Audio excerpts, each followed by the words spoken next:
Buenos días, soy Alonso con Fe y Pensamiento Crítico.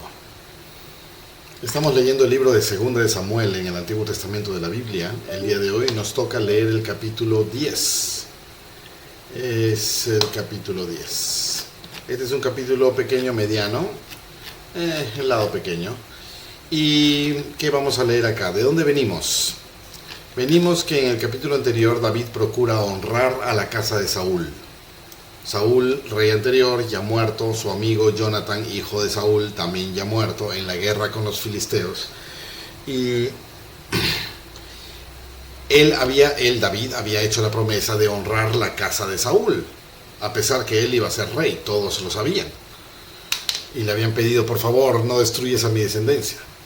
Bueno, tantas cosas han ocurrido, guerras y por los enemigos y cosas, que ahora que David está consolidado como rey, ya en paz por todo lado, se acuerda de su promesa al rey Saúl, que ya murió, y a la descendencia. ¿Queda alguien? ¿Dónde está la descendencia de Saúl? Y hubo un siervo antiguo que decía, queda un hijo inválido, hijo de Jonathan, o sea, nieto de Saúl. Y se llamaba Mefiboset. Acá está, Mefiboset. Y este Mefiboset no tenía idea de esa promesa. Supongo que le estaba yendo mal porque era la casa del rey caído y ya. Pero David le dice, tranquilo, voy a fructificar todo tu futuro para el resto de tu vida. Este siervo y sus familias y sus siervos van a servirte a ti para siempre. Tú comerás de mi casa para siempre, todo lo tendrás, no te preocupes, todo lo que era de tu padre el rey Saúl será tuyo, y tranquilo. Una gran bendición para este Mefiboset, sobre todo siendo inválido, ¿no es cierto? Y eso es todo lo que leímos acá, y ahora entramos al capítulo 10. Resaltamos del capítulo anterior que David es alguien que cumple sus promesas, básicamente. Capítulo 10, versículo 1. Después de esto, aconteció que murió el rey de los hijos de Amón. Amón. Estamos hablando de los amonitas. Murió el rey de los hijos de Amón, o sea, de los amonitas. ¿Por qué dice acá? Es decir, que era adversario de Israel. Claro, los amonitas eran los orientales del río Jordán, los vecinos del oriente, y los había sometido, los había vencido, eran sus pagadores de tributos, eran esclavos, los había medido con cordel, ¿te acuerdas? Y había destruido a 2/3 de ellos y dejado a 1/3 y fueron sus sometidos. ¿Por cuánto tiempo? Ya pasa el tiempo, está pasando los años, y ese rey de Amón, los amonitas, muere. ¿Okay? Y reinó su hijo Hanún en su lugar. Hay un cambio de reinado. Ha muerto el rey que yo conquisté, yo David, lo conquisté, ahora su hijo está tomando el reinado. Obviamente va a continuar con las reglas de sometimiento sobre las cuales los tengo sometidos, pero dijo David, yo haré misericordia con Hanún, hijo de Nahás. El rey Nahás había muerto, Nahún ahora es rey. Yo he sometido a Nahás, pero voy a ser bueno con Nahún. Interesante, ¿por qué? No lo sé. Voy a ser bueno con Nahún como su padre hizo misericordia conmigo. No me acuerdo. Y envió David sus siervos para consolarlo por su padre, a Nahún, darle el pésame, ¿no es cierto?, las condolencias. Y los siervos de David llegaron a la tierra de los hijos de Amón. ¿Ok? Está ocurriendo esta escena. Pero los príncipes de los hijos de Amón, o sea, el consejo de ministros o la autoridad, junto al rey Hanún de este pueblo sometido por Israel aún, los príncipes dijeron a Hanún su señor, ¿te parece que por honrar David a tu padre te ha enviado consoladores? ¿Te la crees? ¿No ha enviado David a sus siervos a ti para reconocer e inspeccionar la ciudad? ¿Para destruirla? Al final es nuestro tirano, ¿no es cierto? Estamos pagando tributos a ellos. Entonces ha enviado mensajeros a dar el pésame. Entonces la malicia de pensamiento, la suspicacia dice, ¿ha venido para dar el pésame o ha venido para espiarnos? Tal vez para planear nuestra siguiente destrucción. Entonces Hanún tomó a los siervos de David y les rapó la mitad de la barba. Y les cortó los vestidos por la mitad, hasta las nalgas, y los despidió. Una un avergonzamiento tremendo. La barba era algo típico social, no voy a entrar al significado espiritual de ello, pero las barbas, y les cortaron la mitad de la barba, les rapó la mitad, eso quiere decir no le cortan la mitad de la longitud, sino les rapó la mitad, solo la mitad, y el resto estaba, eso es vergonzoso. Y las ropas, los vestidos, se usan estas túnicas con un cinto al medio, y las túnicas van hasta las pantorrillas, tobillos, no sé. Le cortó las vestiduras hasta las nalgas. Eso es vergonzosísimo. Y los despidió así. Esa es una afrenta contra el rey. O sea, si haces daño a los mensajeros, por más mal que la pase el pobre mensajero, el mensaje es, me burlo del que envía el mensaje, ¿no es cierto? Los despidió. Cuando le avisaron a David,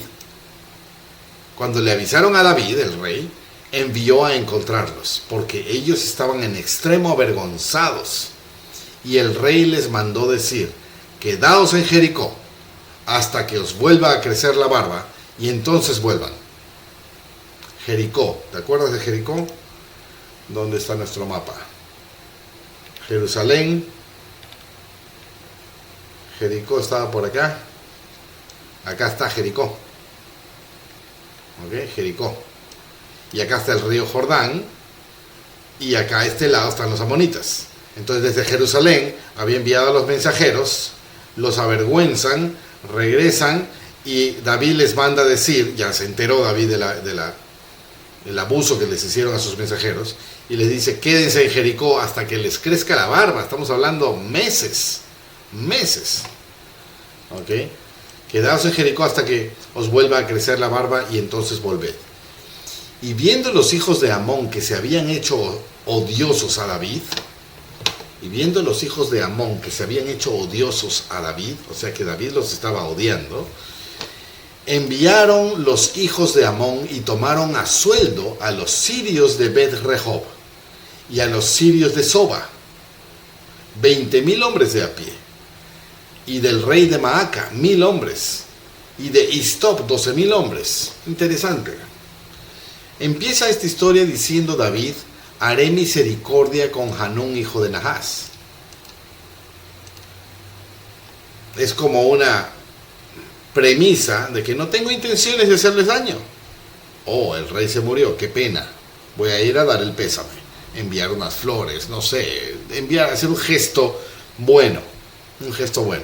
Ellos dudan de la bondad de ese gesto, avergüenzan a los mensajeros. David parece que no está tomando una venganza por ese atrevimiento, pero además estos príncipes de Amón, de la tierra de Amón, con Nahum, están haciendo alianzas con otros reyes, ni siquiera alianzas, está contratando a sueldo a otros ejércitos. Tenían suficiente para pagar sueldos a otros ejércitos. Volver, que sea. Ya, dice de tal pueblo contrataron a 20,000 hombres y de tal otro pueblo a 1,000 hombres y 12,000 de otro pueblo. Cuando oyó David esto, envió a Joab con todo el ejército de los valientes. ¿Quién es Joab?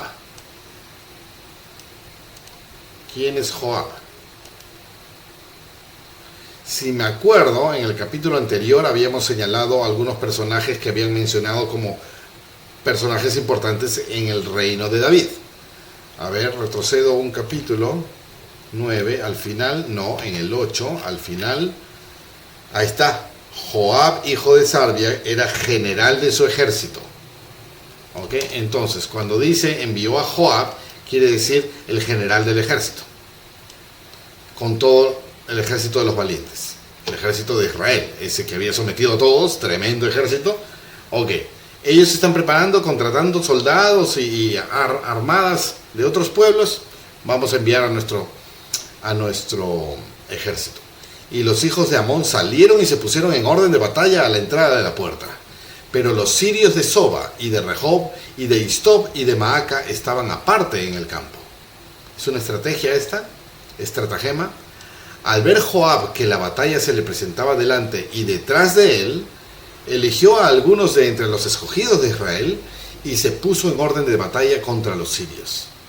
Estamos en una posición perdedora. Tenemos a unos allá y a otros atrás. Ahora tenemos que dividirnos, prepararnos. He escogido a unos especiales, ¿cómo se dice? A unos de entre los escogidos de Israel. Los mejores soldados, los más valientes, los más hábiles. Entregó luego el resto del ejército en manos de Abisai, su hermano, Joab. Abisai lo mencionan en el capítulo anterior. Abisai, Benaía. No hay Abisai. Bueno, Joab tenía un hermano que se llamaba Abisai. En las manos de Abisai, su hermano, y lo puso en orden de batalla frente a los amonitas. Y dijo: si los sirios son más fuertes que yo, tú me ayudarás. Y si los hijos de Amón son más fuertes que tú, yo te ayudaré. ¿Ves la estrategia, no? Estamos acá, tenemos al enemigo al frente y al enemigo atrás. Entonces nos dividimos en dos. Tú a cargo de esto te vas contra los amonitas. Yo a cargo de estos me voy contra los sirios. Y el que esté ganando viene y ayuda al otro. Esfuérzate y esforcémonos por nuestro pueblo y por las ciudades de nuestro Dios, y haga Jehová lo que bien le parezca. Palabras nobles, palabras épicas, de borde de batalla, y palabras que mencionan a Dios como lo que bien le parezca. Hagamos nuestro esfuerzo, esfuérzate y esforcémonos por nuestro pueblo, por una causa justa, defendamos a nuestro pueblo. ¿Ok? Y que Jehová haga lo que bien le parezca, dice. Ni siquiera es Jehová nos va a hacer ganar. Hagamos lo mejor posible y Dios verá. Hagamos lo mejor que puedo y Dios verá. Yo siempre le digo a mis hijos, por muchos años, le digo: el futuro no lo puedes controlar. Sí, deseamos, planeamos, apuntamos, nos preparamos, pero no lo puedo controlar. Mañana me pisa un camión y se acabó el futuro. Y el pasado ya no lo puedo evitar. Y eso hace que yo piense que no puedo, que sí puedo, que soy bueno, que soy malo, por todas mis historias del pasado. No las puedo evitar y el futuro no lo puedo controlar. En realidad lo único que tengo es el ahora, el presente. Entonces, no puedes hacer algo que mejore tu futuro. No puedes hacer algo que mejore tu pasado. Solo puedes hacer algo que mejore tu presente. Solo puedes hacer algo lo mejor posible que puedas hoy, aquí, ahora. Es todo lo que puedes. Mañana será consecuencia del hoy, aquí, ahora. Si hiciste lo mejor, habrán consecuencias. Si no hiciste nada, habrán consecuencias. Si hiciste lo peor, habrán consecuencias. Y no puedes controlar las consecuencias. Solo puedes controlar el ahora. Esfuérzate y esforcémonos.